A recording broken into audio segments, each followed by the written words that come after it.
Harry Braverman. Trabajo y capital monopolista. La degradación del trabajo en el siglo XX.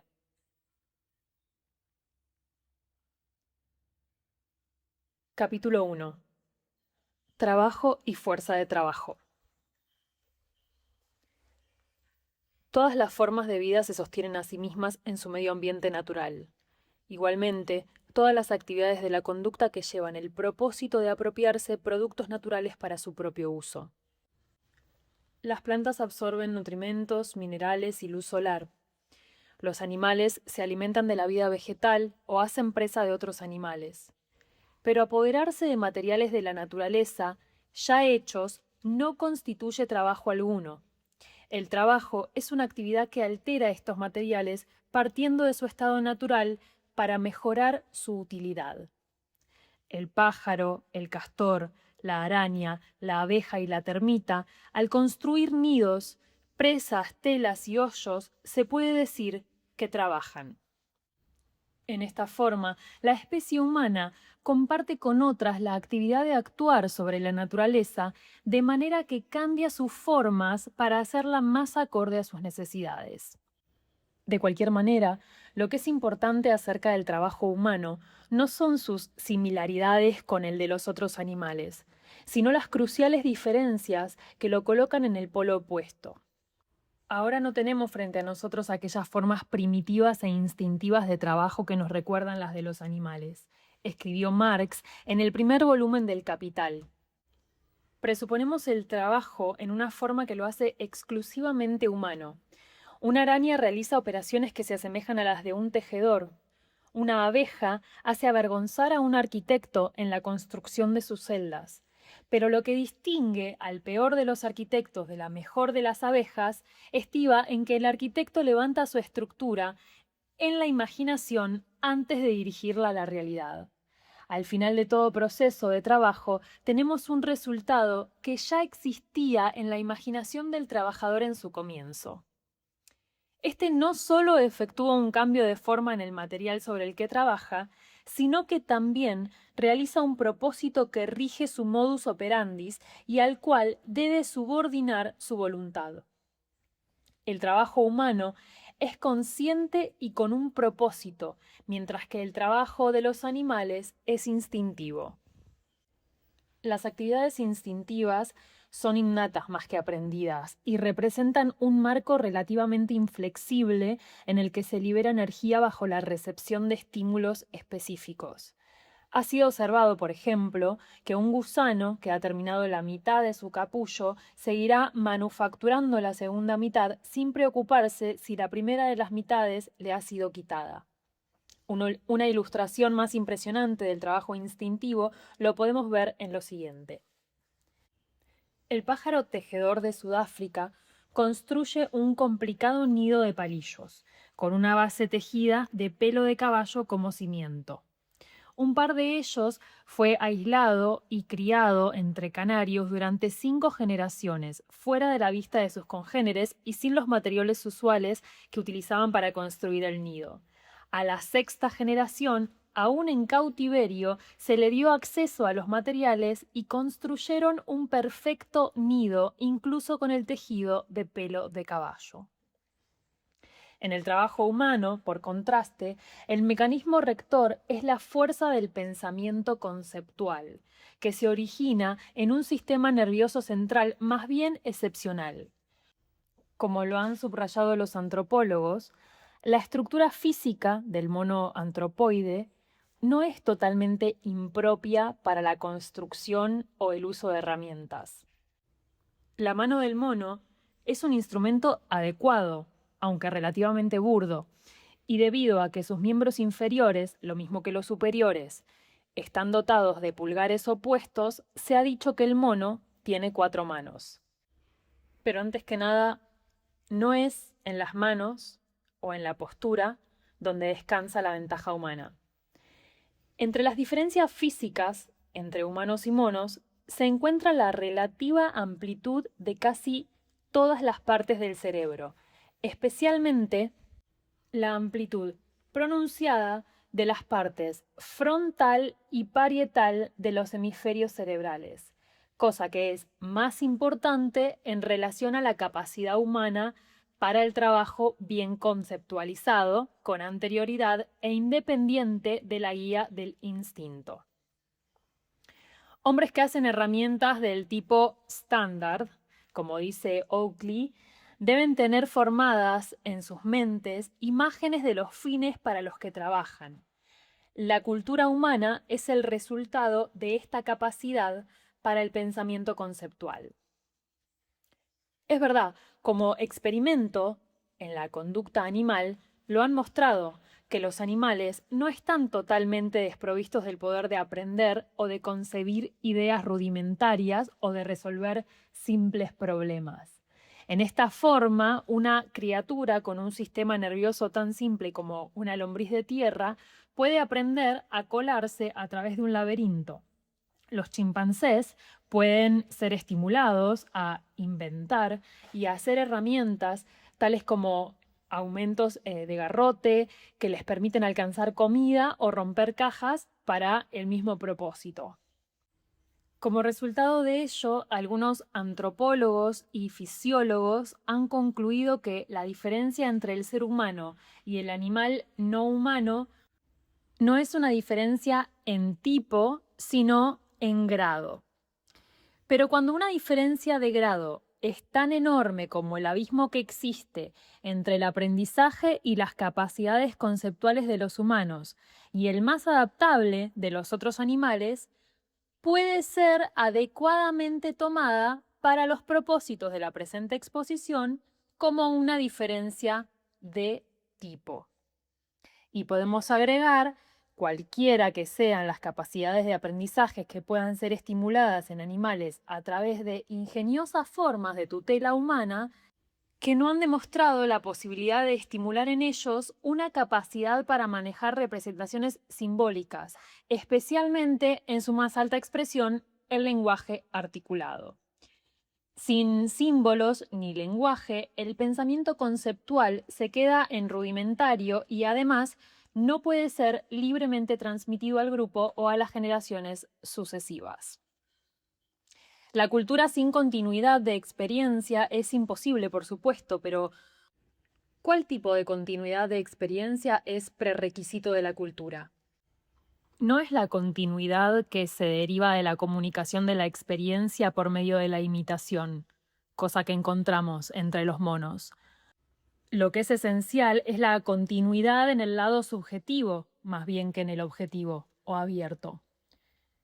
Como lo hemos mostrado, es el símbolo, particularmente en su forma de palabra, lo que proporciona este elemento de continuidad en la experiencia del hombre con las herramientas. Y finalmente, es este factor de continuidad en la experiencia del hombre lo que ha hecho posible la acumulación y el progreso, es decir, una cultura material. En esta forma, el trabajo como acción a propósito, guiada por la inteligencia, es el producto especial de la humanidad. Pero la humanidad es ella misma el producto especial de esta forma de trabajo. Así, al actuar sobre el mundo externo y cambiarlo, el hombre cambia al mismo tiempo su propia naturaleza, escribió Marx. En 1876, Friedrich Engels expresó, en términos del conocimiento antropológico de su tiempo, la teoría de que primero el trabajo, después de él, y luego, junto con él, el lenguaje. Fueron los dos estímulos esenciales bajo la influencia de los cuales el cerebro de mono cambió gradualmente hasta convertirse en el del hombre. La mano, sostuvo, no es solamente el órgano de trabajo, es también el producto del trabajo. Su ensayo, llamado El papel desempeñado por el trabajo en la transición del mono a hombre, estaba limitado por el estado del conocimiento científico en sus días, y algunos de sus detalles pueden fallar o estar equivocados, como por ejemplo su implicación de que la subdesarrollada laringe del mono es inadecuada para producir sonidos. Pero su idea fundamental ha encontrado eco, una vez más, entre los antropólogos, sobre todo a la luz de recientes descubrimientos de herramientas de piedra en asociación con casi hombres u homínidos. En este artículo acerca de las herramientas y la evolución humana, Sherwood L. Washburn dice: antes de estos descubrimientos, la concepción prevaleciente sostenía que el hombre evolucionó hasta su actual estado estructural y solo hasta entonces descubrió las herramientas y las nuevas formas de vida que de ellas podían hacer posible. Ahora parece que los homínidos, criaturas capaces de correr, pero todavía no de caminar en dos piernas, y con cerebros no mayores que los de monos que actualmente existen, habían ya aprendido a hacer y usar herramientas. Se sigue que la estructura del hombre moderno debe ser el resultado del cambio en los términos de la selección natural que sobrevino con el estilo de vida caracterizado por el uso de herramientas. Fue el éxito de la más sencilla de las herramientas lo que empezó la tendencia de la evolución humana y condujo a la civilización de hoy en día. El trabajo que trasciende la mera actividad instintiva es, por tanto, la fuerza que creó a la humanidad y la fuerza con la cual la humanidad creó al mundo tal como lo conocemos. La posibilidad de todas las diferentes formas sociales que han surgido y que puedan surgir dependen, en último análisis, de esta característica distintiva del trabajo humano. Mientras que la división de funciones en otras especies animales ha sido asignada por la naturaleza y estampada en los genotipos bajo la forma de instinto. Por su parte, la humanidad es capaz de una infinita variedad de funciones y divisiones de funciones sobre la base de la familia, el grupo o el asentamiento social. En todas las otras especies, la fuerza directiva y la actividad resultante, el instinto y la ejecución, son indivisibles. La araña que teje su tela, de acuerdo a una urgencia biológica, no puede delegar esa función a otra araña. Desarrolla esta actividad porque es parte de su naturaleza. Pero para hombres y mujeres, cualquiera sea el marco instintivo de trabajo que pudieran haber tenido al principio de su evolución, se les ha atrofiado desde hace mucho o han sido sumergidos por las formas sociales. En esta forma, en los humanos, cosa que los distingue de los animales, no es inviolable la unidad entre el motivo de la fuerza de trabajo y la fuerza de trabajo por sí misma. La unidad de concepción y ejecución puede ser disuelta. La concepción debe, sin embargo, preceder y regir la ejecución. Pero la idea, concebida por alguien, puede ser ejecutada por otra persona. La fuerza rectora del trabajo sigue siendo la conciencia humana, pero la unidad entre dos puede ser rota en el individuo y restablecida en el grupo, el taller, la comunidad, la sociedad como un todo. Finalmente, la capacidad humana para realizar trabajo, a la que Marx llamó fuerza de trabajo, no debe ser confundida con la fuerza de cualquier agente humano, sea natural o hecho por el hombre. El trabajo humano, sea directamente ejercido o acumulado en productos tales como herramientas, maquinarias o animales domesticados, representa el único recurso de la humanidad frente a la naturaleza. En esta forma, para los humanos en sociedad, la fuerza de trabajo es una categoría especial, separada e inintercambiable con ninguna otra, simplemente porque es humana. Solamente alguien que es el dueño del trabajo de otros confundirá fuerza de trabajo con algún otro agente para realizar una tarea. Porque para él, el vapor, el caballo, el agua o el músculo humano que da vueltas a su molino son considerados como equivalentes, como factores de producción. Para los individuos que colocan su propio trabajo, o para una comunidad que hace lo mismo, la diferencia entre utilizar la fuerza de trabajo en contra de cualquier otra fuerza es una diferencia sobre la que descansa toda la economía. Y desde el punto de vista de las especies en conjunto, esta diferencia también es crucial, dado que cada individuo es el propietario de una porción del total de la fuerza del trabajo de la comunidad, la sociedad y la especie. Esta consideración es la que constituye el punto de partida para la teoría del valor del trabajo, a lo que los economistas burgueses creen que impunemente pueden despreciar porque se encuentran preocupados con el precio de las relaciones, no con las relaciones sociales, con la producción y no con el trabajo, con el punto de vista burgués y no con el punto de vista humano. Liberado del rígido marco dictado en los animales por el instinto, el trabajo humano se convierte en indeterminado y sus varias formas determinadas son, en lo sucesivo, producto no de la biología, sino de la compleja interacción entre herramientas y relaciones sociales, entre tecnología y sociedad. El tema de nuestra exposición no es el trabajo en general, sino el trabajo en las formas que toma bajo las relaciones capitalistas de producción. La relación capitalista requiere intercambio de relaciones, mercancía y dinero, pero su diferencia específica consiste en la compra y venta de la fuerza del trabajo. Para este propósito se han generalizado a través de la sociedad tres condiciones básicas. Primera, los trabajadores se ven separados de los medios con los que realizan la producción.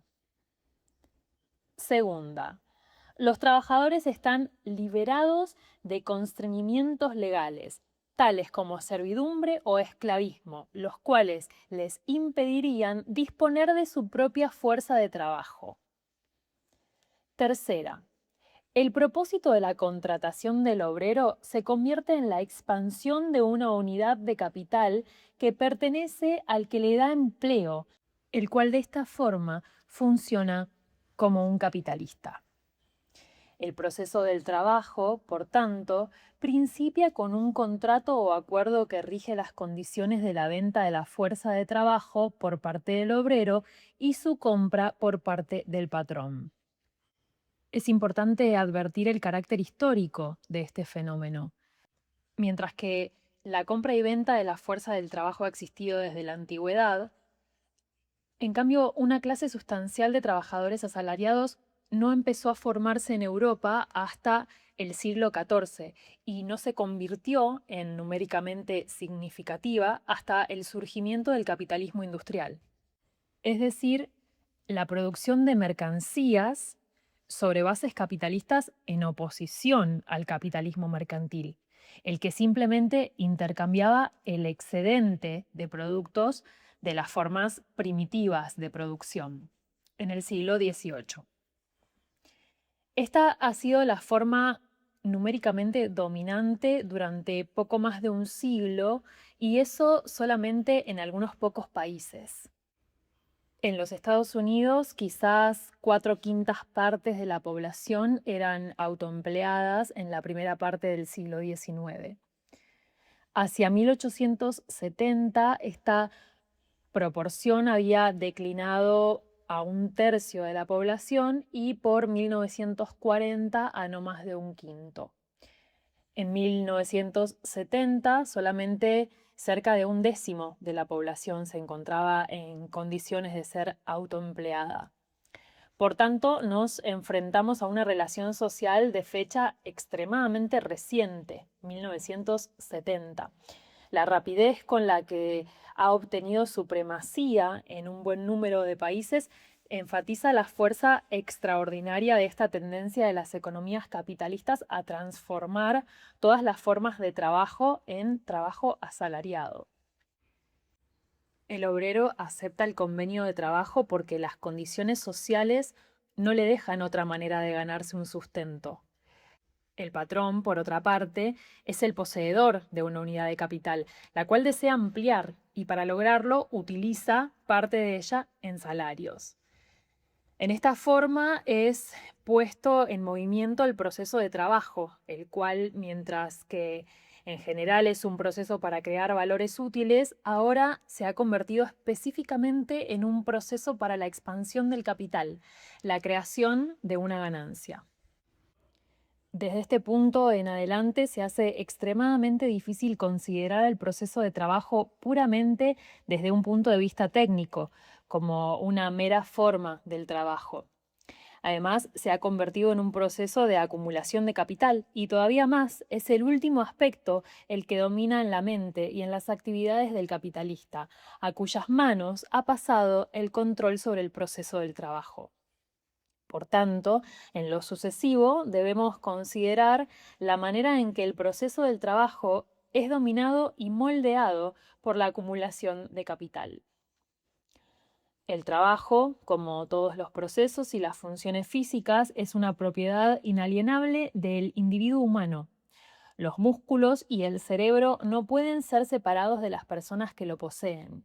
Ninguna persona puede dotar a otra persona de su propia capacidad para hacer el trabajo, y no importa cuál sea el precio, nadie puede comer, dormir o realizar actos sexuales en lugar de otro.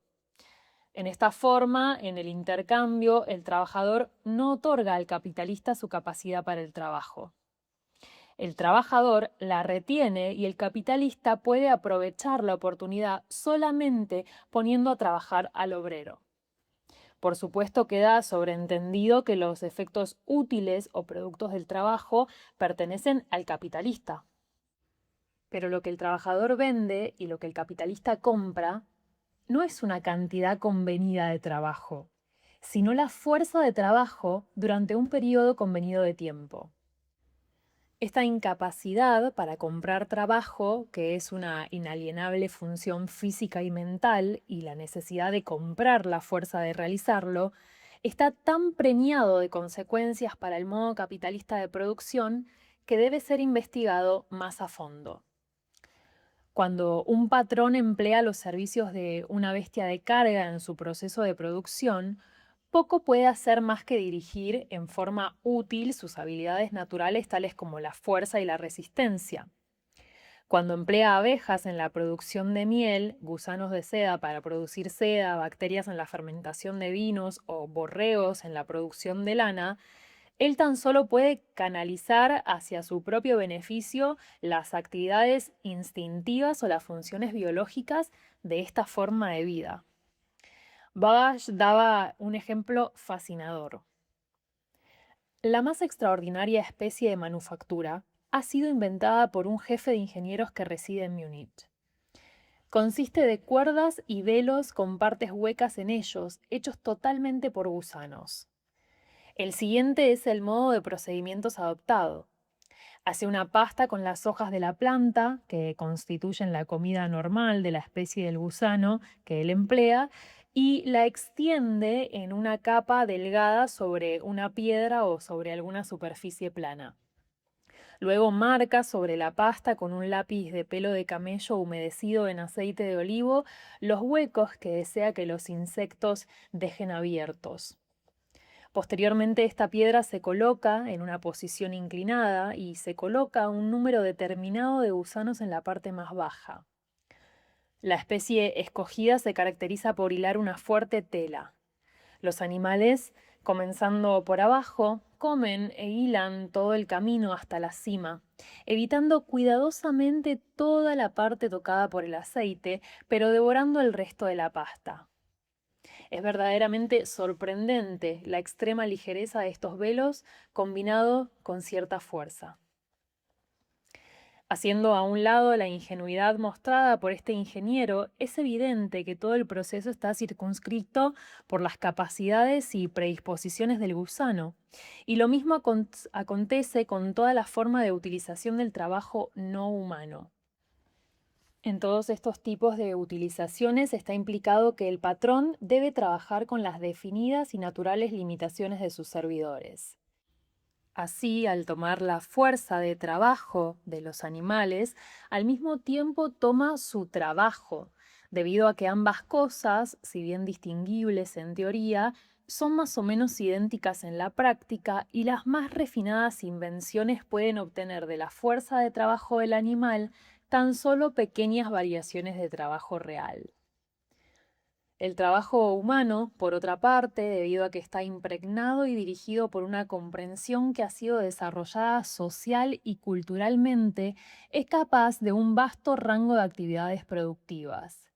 Los procesos de trabajo activo que residen en potencia en la fuerza de trabajo de los hombres son tan diversos en tipo, manera de realización, etc., para que propósitos prácticos puedan decirse que son infinitos y que mayor cantidad de nuevos modos son inventados más rápidamente de lo que pueden ser explotados. Los capitalistas encuentran en este carácter infinitamente maleable del trabajo humano el recurso esencial para la expansión de su capital.